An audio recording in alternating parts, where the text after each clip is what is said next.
Hello and welcome to the G3 Pulse podcast. Joining me today is Sport Generate CEO Simon Westbury. Simon, thank you very much for coming on. It's a pleasure.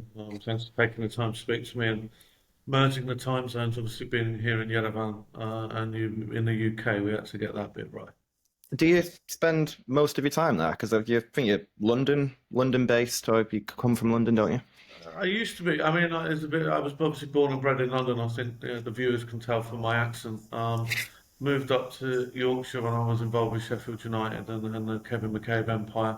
And then I was travelling back and forth to Yerevan in my previous role within Digitain Group as Chief Business Officer, spending 3 weeks at a time here.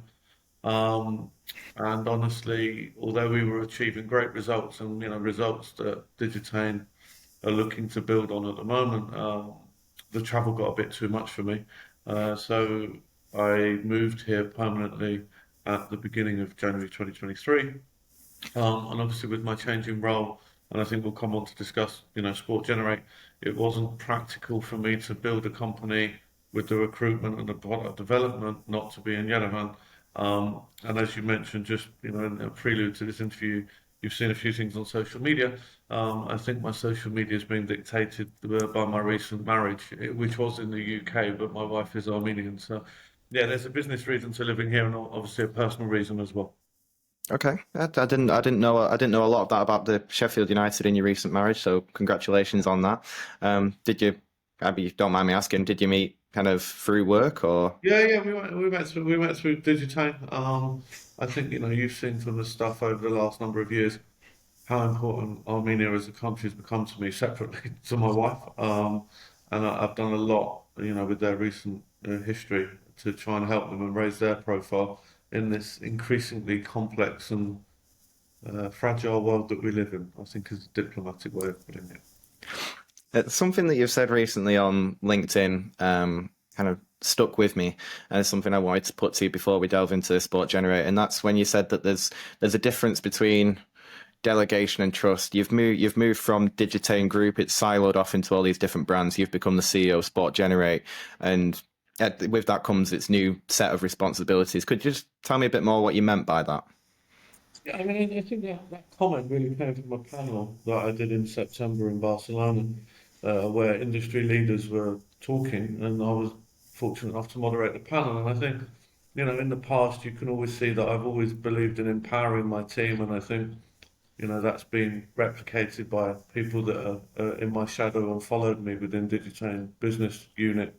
I think I always believed in a sales focused to give trust totally, empower the team and allow them to make mistakes, but as I always said, never make catastrophic mistakes. But it was a question I asked other leaders that were on the panel with me, and it was interesting in that I'd always given trust, complicit, full trust, whereas other leaders were saying people had to earn trust. So it was a discussion around that, and I think my point was I'd always still continue to give trust because you hire someone, you hire someone and you believe in them, where other colleagues in the industry were a little bit more reticent on giving trust from day one. But I think, look, the biggest empowerment you can give is trust, and that gives people belief. And also within that trust, they have my full support. I make mistakes daily. I always used to say this, and I do say this. So no one's perfect. And even if you do manage to achieve perfection, maintaining perfection is impossible, which is another thing I've learned over my career. So that's what I meant. It was a discussion around should trust be earned or should trust be given, and to me, trust should always be given because you've obviously trusted the person during the hiring process. Have you learned more throughout your career from the bad bosses you've had than the good? I think that I've been very fortunate with my bosses. I mean, I'm not just saying it because he's my boss here. It was in my wedding speech. Mr. Barnyan has become one of my mentors of the industry, and it's not always been bosses I've learned from. I think it's known in the industry. Roger Withers is a very good friend of mine. he took Playtech from a private listed company to a company worth billions, and you know, I've been fortunate enough to have people like that in my career. And I think yesterday Kelly Klein put on LinkedIn that gaming is now 30 years old, which means, Christ, I've been involved in over half of the history of gaming, online gaming, not obviously bricks and mortar. But yeah, I think I've been fortunate that I've learned from people like Roger Withers, people like Peter Nolan, and obviously Mr. Vartanian here at Digitane. And they've all taught me different things. And yeah, there's been many challenges across the career because, you know, I think people call me cynical, but I'd say I'm just profoundly honest. And I don't believe in, you know, every year there's a new trend, a new fad, and it's just a way for people to try and make money in the short term. And being totally honest, for the Mr. or Mrs. 18 monthers in this industry that rotate around companies every year to 18 months to survive and take some money. So yeah, I wouldn't say actually I've ever had a bad boss. I've been lucky. I've had challenging bosses, but I like to be challenged, and I think you have to be challenged every day. I'm not just saying this because it's been recorded. I'm thinking as we speak, and even the challenging ones have made me a better individual. So I think it's what you take and you learn from your bosses, and sometimes you don't understand what they're trying to achieve with you until you've matured a bit yourself. And it was incredibly sad news, wasn't it? About Peter. I mean, he's obviously somebody who's close to you. As a was he kind of a mentor or just a friend? He was my priest, was the way he described it. He listened to my confessions, and you know, I think I've achieved a lot within Digitane Group. I've achieved a lot within Armenia, but it took a lot of time with me talking to him as my priest. I think there was daily WhatsApp calls, and I did apologise to his wife, Jenny, for all the family interruptions that I caused with my calls. But you know, even Roger said to me when I saw him in London in October to take the challenge of embracing a new culture, moving there, trying to understand it. I never say I understand it because I'm learning every day. Um, and actually achieving the results which I don't believe anyone else could have achieved to the level that I achieved is something I should be proud of. And I don't normally give myself a pat on the back, but when someone like Roger speaks like that, I listen. So yeah, Peter was more than a friend. I wouldn't say he was a mentor as such because you know we didn't work directly together. But he taught me so many things. He taught me not to. He used to say to me, "Simon, why are you sweating the small stuff? And you have to learn to delegate. You can't do everything yourself." So he became a very important figure in my career, and he's greatly missed. And there's certainly times that I wish he was still around when there's things I don't understand. Was he around when you were appointed CEO of Sport Generate? No, he was part of the background negotiations that were occurring between me and Mr. Vartanian. Maybe he was the UN at times. But no, he sadly passed away in November, and I officially took the role in the January. So he was aware of conversations, and he believed it was a good move for me. But no, he wasn't sadly around since I've had to take on this new challenge of the last year, which is, you know, it's a career that's been focused on sales and delivering on numbers. Being a CEO is obviously a very different, that you have to deliver on numbers, of course, but there's different challenges and different facets to what I'm trying to achieve on a daily basis. Do you think that I know this is being recorded, of course. Do you feel like you're a better CEO than you are at selling, or would you say that it's just two completely different sets of skills? I think that part of the reason, you know, part of my mantra as CEO of Sport Generate is I have to sell this company to the industry. No, I don't mean sell it as a, you know, an enterprise. I mean I have to sell the vision, I have to sell the concept, and honestly, I think Mr. Martin put me in charge of Sport Generate. You know, I have a profile, and I think you know I've always hidden behind. You know, when people call you a legend of the industry or whatever, or a veteran, I don't think I'm either. I've been around a long time. I don't know what that means. But no, I have a profile which I'm learning to embrace and understanding the benefit of my profile and what I bring to Sport Generate. So selling is selling, but you know. as a CEO, I've understood the product development aspect, which I hadn't always been really concerned about. I'd always say, just tell me when I'm getting the product so I can sell it and what the product's like. Now I'm understanding front end design, back end development, concepts that I was aware of, but I hadn't didn't have to understand. And one thing I've tried to do as a CEO is immerse myself into what Sport Generate is in terms of products. And we've developed a number of products, which I think we'll come on to discuss, and enhanced our existing products. So that's why a lot of people haven't seen me around this year. Is I've been immersed in this bunker of my office, building a team to develop the products and ICE 2024 next month is the last one in London, unfortunately. But as I say, one door closes, the other opens. So ICE London, the door may be closing, but the Sport Generate door will be opening. And I think as CEO, I have to be the figurehead of that company to sell the company on an industry-wide level. And Sport Generate plans to have several divisions, as far as I can see. Things you've said in prior interviews and things I can pick up on from press releases. It seems like, as you say, this last year you've been working behind the scenes, i.e., not attending as many exhibitions as you normally would. I normally see you everywhere I go. So, what do those divisions entail? The first is meant to be the live sports product, encompassing in-house developed table tennis and esports. So, what's unique about this proposition? I mean, you're right. I went to ICE last year in SBC, Barcelona. That was my day trips out of the office. Although my level of flights didn't go down, my level of travel to trade shows went down.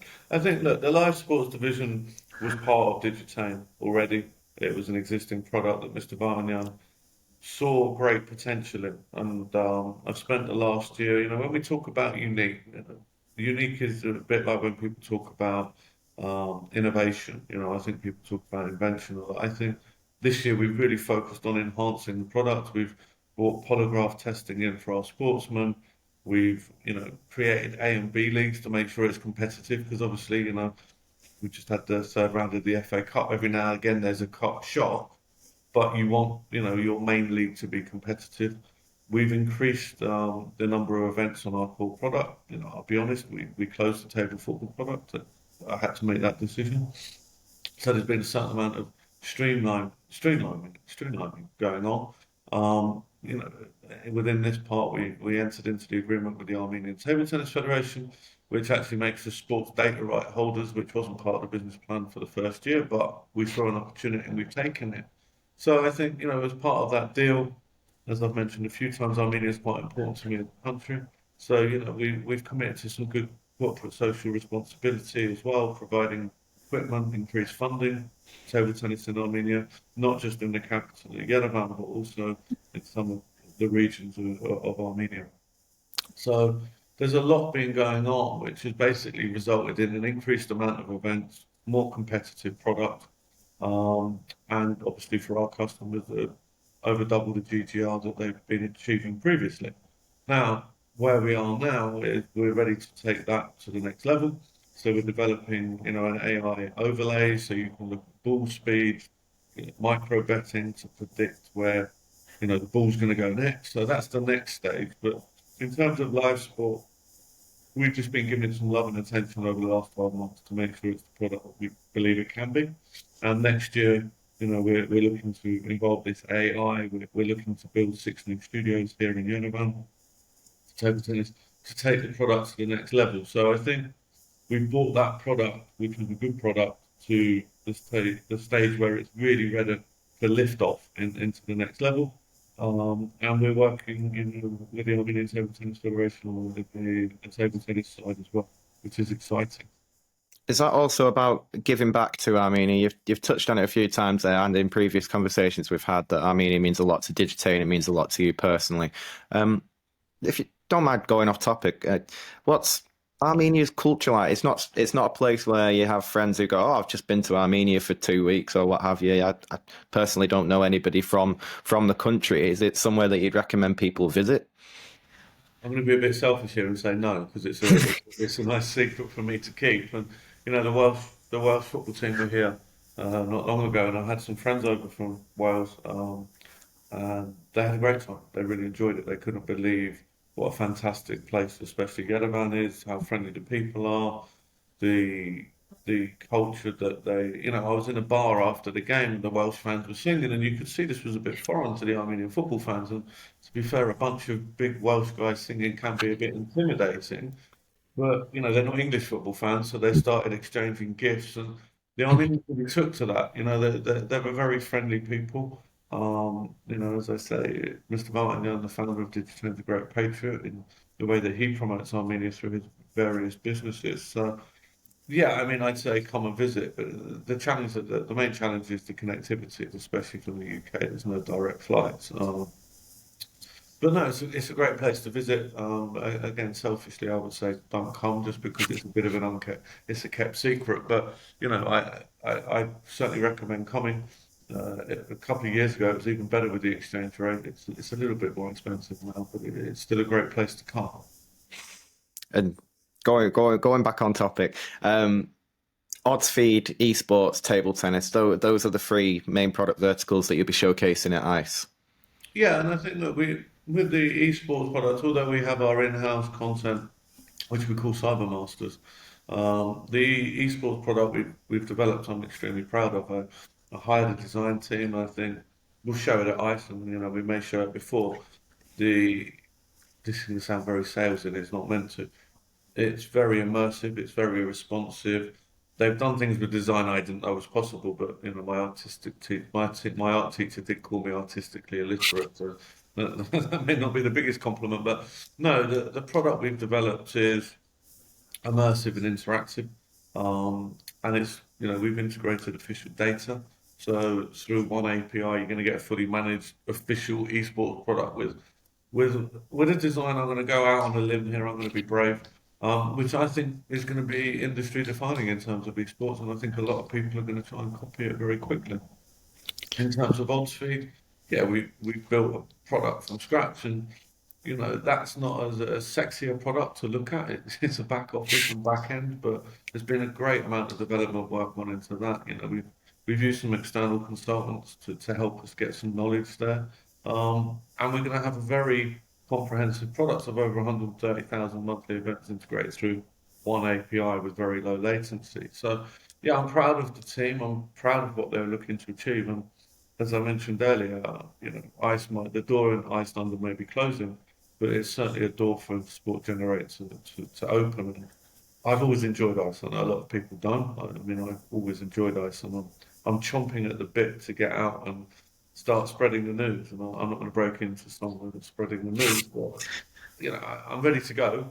Obviously, there's a lot of work to do pre-ice, but I'm keen to get out there and start spreading the Sport Generate message. And I'm really impressed with the branding that we developed as well. I think it's on point, and the marketing department did a great job in taking my vision and making it a reality. Well, it's the less sexy products as you coin it that make the gaming industry go round. It's the likes of odds feed and platforms and back ends that are vital to the success of the industry. And whilst it is great to see new innovations and robot creators and video game slots, it's products such as that which that and innovation in those products which keeps the gaming industry moving forward. Maybe disagree because when I was younger, I always wanted to do platform sales. I say platform sales is quite sexy, but yeah, I get your point. Odds feed is, at the end of the day, you look to sell an odds feed to a tier one product partner because it's, not all, but a general vision of the gaming companies. You start on someone else's platform, then you build your own platform and integrate APIs, and then you move to having an odds feed with your own, sports divisions rather than taking an API sports book. So it's an exciting product to sell. It might not look the most sexy on the screen, but it's an exciting product to sell. And without odds and data, there's no sports book. Obviously, that would be a big gap in the industry. And as I say, I think we've made esports sexy, and I think esports is, because it's a different generation that it appeals to. We've needed to embrace that, and we did a lot of research in what would appeal to the esports player. Final one from me. You mentioned it's something that's been on my mind. You mentioned earlier about the negotiations that you were having before Sport Generate was founded and Digitain Group. Well, Digitain became Digitain Group, if you will. Um, was was part of those negotiations the autonomy of Sport Generate in the sense of you are your own boss, you're responsible for Sport Generate, and that's it. Sport Generate is its own entity. Yes, it's part of a group, but it answers only to itself. Or is there kind of continual dialogue between yourself and Digitain Group in terms of communication on product launches, communication on revenue expectations, people? To that, honestly, I think I'd be not telling the truth if I said I'm, totally independent. The part of the benefit of Sport Generate and the vision that I had is that I'm in a position to have a startup mentality, and we really do have a startup mentality, but have the backing of Digital, so to speak. Mr. Vartanian is very involved in all decision making. We speak weekly, if not daily. Um, but there is a level of autonomy, and I think I said to Mr. Vartanian when I took this job, um, in a way, I'm a teenager leaving the family and becoming a man and moving out of the family home and setting up my own home. But obviously, even though I'm 43 now, I still speak to my parents. And so I think, as with any relationship, these things become clearer over time. As any business evolves, Digitain's evolved. We've appointed a deputy group CEO. We've got deputy CEO for technology. The chief revenue officer's office within Digitain's evolved. So I think, as with everything, all relationships evolve and grow. But as I say to people, it's not the power of decision making that's important. It's the power of delivery. And ultimately, the expectation of Mr. Vartanian on delivery is on me, whoever may make the decision. So I think I've learned to maybe be a bit more diplomatic and show the patience that Peter Nolan asked me to show at times. So I think maybe I've given a kind of round the houses answer to that question, but I think I've covered it in an honest way that it's an evolving relationship between Digitain and Digitain Group, or so to speak, and the group companies. So we benefit from Digitain, but we are ultimately, doesn't matter who's making the decision, the group CEOs, myself, Emil, Pike, Galaxis. We're ultimately responsible for the P&L and the revenue targets that we set. So it's a complex relationship, and it's an ever evolving relationship, and it's probably not the vision of a CEO that someone in the UK would envisage. But at the same time, it's an encouraging definition of the role because I get to learn, from Mr. Barton and other colleagues around me on a daily basis, which has Fair been. And that's important. Sorry, just to jump on that. enough. It's important because I've been dealing with developers for the first time on the level that I've been, attending estimations, and they call them grooming sessions here, but it's not the greatest thing to put in English. No. Estimating, and that I've been involved in those processes and development processes. So it's been great to have the knowledge of, especially Armand, the Deputy Group CEO for Technology, in helping me navigate these waters. So yeah, it's a positive learning experience for me to take the CEO in this environment. I do tell them many times not to use the word grooming, but apparently it's an agile process. Thank you very much. I appreciate you kind of taking the time to have a chat. That's my absolute pleasure, and take care, and Happy New Year. I should have said that at the beginning, forgive me. Oh, happy New Year to yourself. Cheers. Thank you. Bye bye.